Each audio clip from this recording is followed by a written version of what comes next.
Yes, the Top Couture is the last European game of the season. Yeah, domestic European game. Yeah, and it's what a game. It's the people's final as far as I'm concerned. Much as I don't begrudge La Rochelle, and we do obviously have a somewhat arbitrary anti-Leon stance on the podcast, purely just on styles of play. Yeah. But I actually enjoy all of those other three. And in terms of this, what we're branding the French Renaissance on this podcast, and it does heavily feature the likes of Toulouse and Clermont and La Rochelle. But the two flag flyers are definitely Toulouse and Clermont. This is the best season of the Top Couture as I can remember. Yeah, in the longest time for sure. Yeah, not since Toulouse were in their pomp and Clermont were on the rise, and there were still like things like Perpignan, teams like that, and Stade, all still around and doing things. But this year has been great for just the general speed of the games in terms of tempo has increased. Teams are going about winning games in the right way, and we saw that at the weekend. I mean, Toulouse against La Rochelle, that was a real quality match. Yeah, it was. La Rochelle were trying pretty much to do what they did to Racing the week before. Right, they were defensively quite nous. Their scramble D was awesome again, and they did frustrate Toulouse for large parts, and it was just the little bit. Toulouse have a lot more actual structure and familiarity with each other than Racing do. Everything that Racing were missing, Toulouse had. Yes, yeah. As well as the opportunity to actively, positively change their play with bringing on Bezzy and moving DuPont to 10. Yeah, that's a great... they seem to have worked out the kinks of that. They got it wrong in the Leinster They still don't quite semi-final. know what they're doing with the 10 jersey, because Ramos wasn't nearly the presence he can be at fullback from 10. Sure, he had a couple of nice little touches here and there, but he wasn't... He's probably still not himself a natural 10. Yeah, and but it's a very French thing of having the 10 jersey not be anywhere near as significant as it is in literally any other country. I've never seen a team this good with just throwing anyone at 10. I mean, DuPont, Ramos, Ntomac, Zach Holmes, 4 different 10s who's starting just arbitrarily week on week. Yeah. With DuPont as the centrepiece really of everything that's happening no matter what. He is a class act. But who doesn't get enough credit is Bezzy off the bench. Actually really changes things. He's a quality player. Yeah. He's always been a quality player, and he does just quietly do the job very, very well. Keeps the tempo high, and it's very unlivable for a lot of these teams in France. Like when Toulouse get a roll on, and when guys like Gatun are having the game that they have, that's kind of the difference maker in terms of picking those teams apart. And you have a Cheslin Colby in the backfield to trust. Colby was brilliant again. He made some, La Rochelle. There was actually a crucial period now after Toulouse got their early score. Gatun score. Gatun, we'll get to him. What a player. Yeah. But there was a crucial little period after Toulouse took that early lead, where La Rochelle were held to 6 points, which was the only 6 points they got. They were attacking, really had their own first period of sustained pressure, 2 instances of having a penalty advantage and 2 instances of being shut down, one of which was a really testy crossfield kick that could have been a try, and Cheslin just plucking it out of the sky under all kinds of pressure. And it's for such a small man, he doesn't shirk his responsibility in that area actually at all. Shocking to watch how good he is sometimes.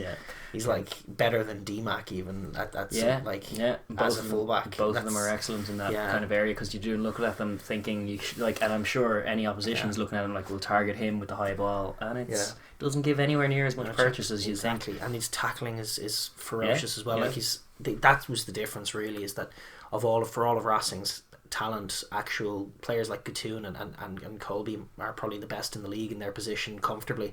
And you saw that with Gatun. The game breaking try was a real flashback to O'Driscoll riding the pass, getting outside that La Rochelle scramble D that had been so good, with just the sexiest and most suave and almost French looking of little turns. Just before he receives the ball, a pass is flashing across to him and he just rides the pass, turns off of it, beats the shooter, puts Colby in, and Colby only has 4 more defenders to beat. You're laughing. It's easy stuff, easy pickings for him. Putting him into space is really all the battle is for a guy like Gatun. But he's really is the glue in that backline in an ever changing 10-12 axis. The 13-1 is the one that you're certain of, and he really is just quality. The fact that he was somewhat overlooked for France this Six Nations, it was a concern, and he shouldn't be. You feel like that'll be rectified with Ntomac sitting on the bench now and Gatun really shining. You feel like that'll be something that they'll rectify, unless it's going to become another Alex Good just hands up in head the air scratcher stuff. But surely not. I mean, very, very best 13 in the league,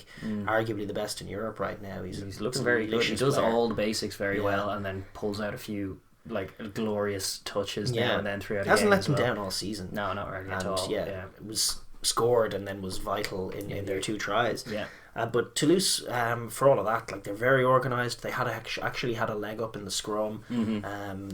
Tackling was superb, ferocious all day. And they didn't give La Rochelle an inch. They were trying to attack all the time, attack as is their philosophy, but they were doing it, unlike Racing, within a controlled framework where they weren't giving up points. They were able to settle down and defend. They were attacking the breakdown. They were working the systems and playing well. One of the curiosities of the game that I thought was super interesting, and I really hope we get to see again in the final, was something I've actually not seen before.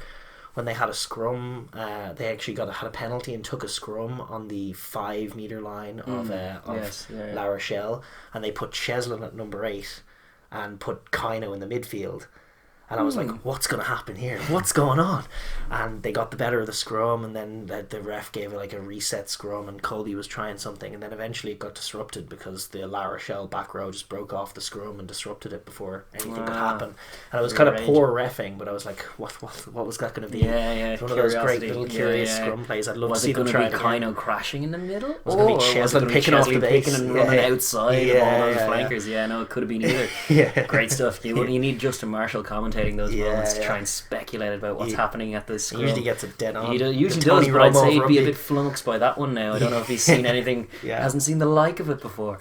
But it is like they're willing to try things like that. Yeah, exactly. They have a book of plays that seems endless at this point. And they edit it, and they also have serious license to they just do their pick lines off That each was the other. one thing we were noticing in this European campaign more than in recent years, was that more than any other French team, this Toulouse team do homework. Do genuine homework on their team. Absolutely. And this was another they example come in of with it. plans they had themes of the day and and things they want to see happen, and they try and make them happen. And it's only a rare thing when they don't come off. Usually they kind of are spot on. You can trust all that. season in the Talk Tours, and I was a little worried going into this game that they might be cold, having not played a big game in a while.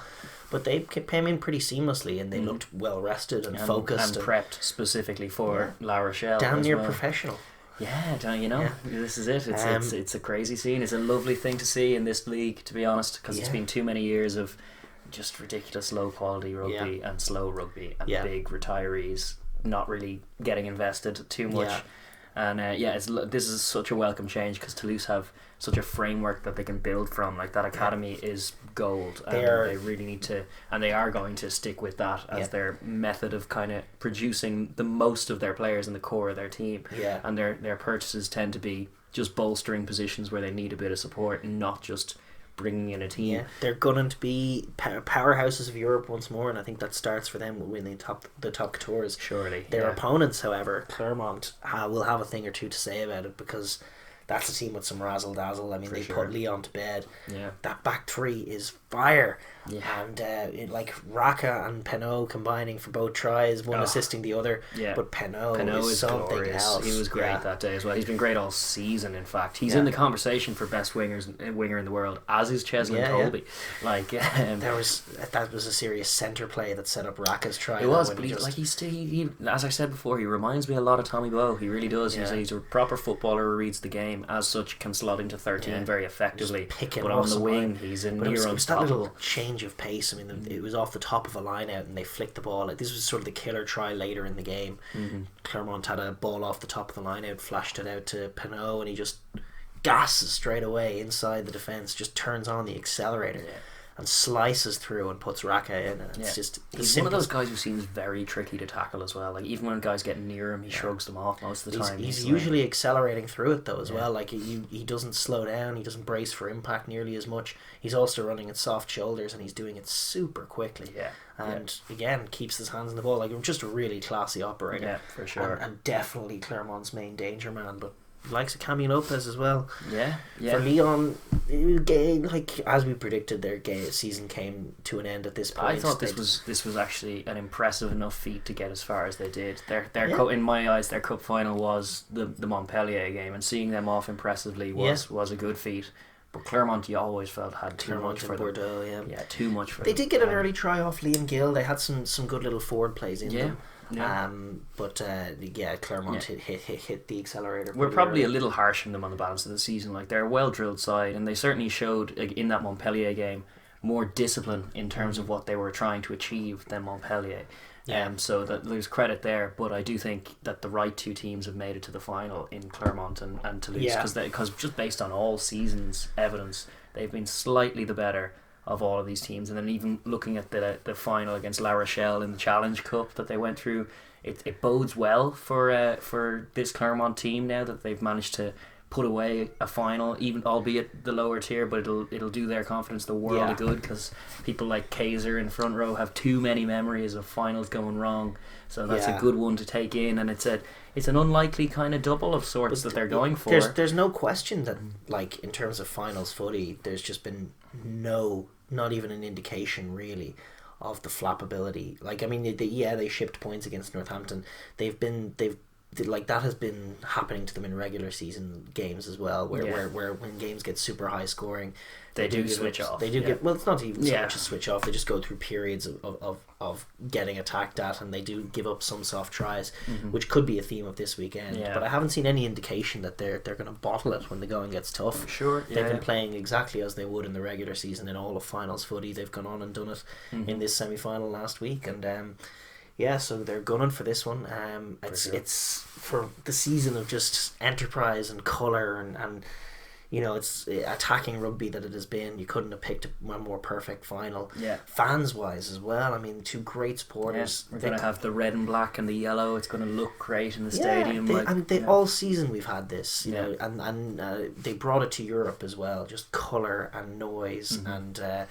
It's French rugby is a force to be reckoned with at its peak, and this Top Couture's season has been a wonderful reminder of that. Absolutely, and we're hoping for this is going to be a celebration, a high quality celebration of rugby in the final, and hopefully, if it is that, then the French the powers that be come World Cup time should be plundering from these two teams mainly and trying to get a French outfit that 100%. Plays French rugby and go to the World Cup in good spirits, because it would be lovely to have that back in terms of filtering up to the national side. And there were little hints of it in the Six Nations, hints of it being possible. It could come together. They're a good team for getting a World Cup camp together, but for the game that's in it, in terms of, like, it's a don't miss game. I mean, just from a razzle dazzle perspective, you're looking at Lopez and Fofana and Pinot and Raka up against Bezzy and Dupont and Ramos and Cheslin Colby and Gattoon, and there's just a lot of excitement on the pitch. That backline battle is going to be great, and you have to. I'm thinking it's probably going to be a defensive thing that ends up winning it, because it's not beyond possibility that these two wonderful attacking teams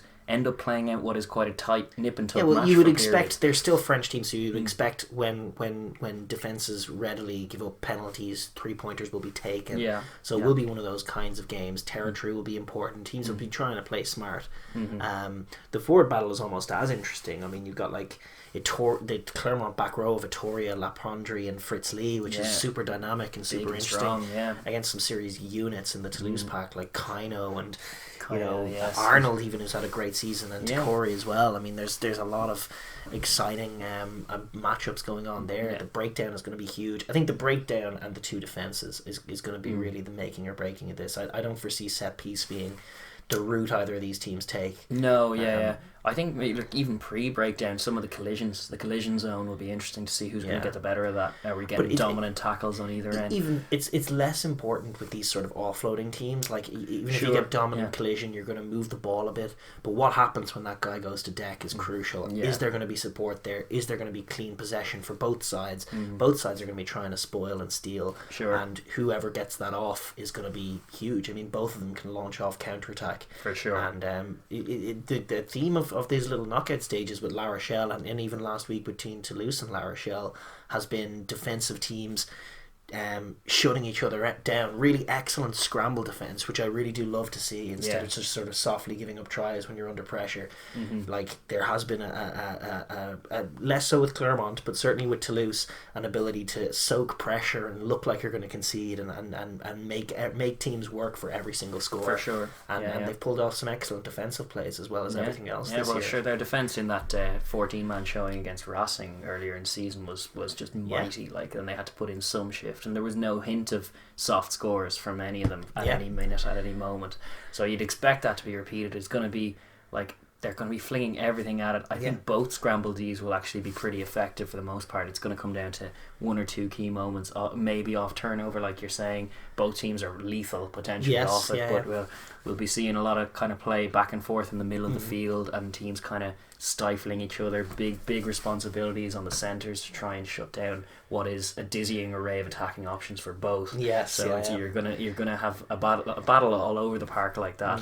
And I think if it does pan out to be that kind of game, I would favour Toulouse, just because of their ability to shake things up with moving to Pont to 10 and bit. Like, they have such options. They have Entomac, and then so they have the option to play any number of fly halves. I also think that their defence has impressed me a bit more than Clermont's defence this year on the balance of it. Like, I've seen Clermont's attack be absolutely unstoppable at times, but I haven't seen the same qualities in their defence at the same level as what their attack is bringing. Whereas with Toulouse, that period in certain games throughout the season, you've seen them give more defensive oriented performances, which leads me to believe they're maybe a slightly more rounded team. But a final's a final, and anything can happen. Yeah, and if Clermont get a leg up in the breakdown area in particular, if they can get some early scores, if they can frustrate Toulouse, absolutely they could win this game. Yeah. But I think either way, it's going to be a spectacle. It's going to be high level. It's very likely going to have some juicy tries to enjoy. And from a personal point of view, it's my two favourite French teams in the final, so I'm absolutely delighted with that. Not just favourite, they're the two best, and they play the best rugby, and it's as perfect as a final can be, and a really great way to cap off what has been, for all of our cynicism, a really excellent top couture season. Everything that French rugby can and should be. Absolutely. Couldn't agree more. Yeah.